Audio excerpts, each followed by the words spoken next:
牵起林静仪的手，高喊动算。中二区立委补选最后倒数，副总统赖清德亲自相挺，除了先深深一鞠躬，拜托乡亲支持林静仪，赖清德更火力全开。不仅是有豪宅，更有招待所，侵占国家的土地，无为了社会，无为了国家，是为了家族的利益，你讲对不对？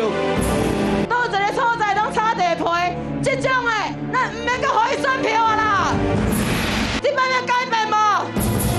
造势晚会气势高昂，但事实上林静仪一早就展开车队扫街，马不停蹄，而对手严宽恒也把握时间，倾全力拜票，并找来前国民党主席江启臣站台。救命的啦，同志啊，拜托的哈，最后2天了，拜托的啦。麦克风手大力吹票，狂打告急牌，严宽恒也向民众拜托再拜托。各位大哥大姐，阿进阿进，拜托拜托哈。至于投票日前一天，林静仪除了维持车队扫街，从早跑到晚，选前之夜更请来正副总统等民进党大咖站台吹票。严宽恒团队则计划要从傍晚开始徒步扫街，从沙鹿竞选总部一路走到选前之夜造势会场。江启臣、杨琼英等4名立委，加上妹妹严丽敏也会亲自站台。选战进入最后关头，选前之夜排兵布阵也成为焦点。三立全黄大锋周凯之小组台中报道。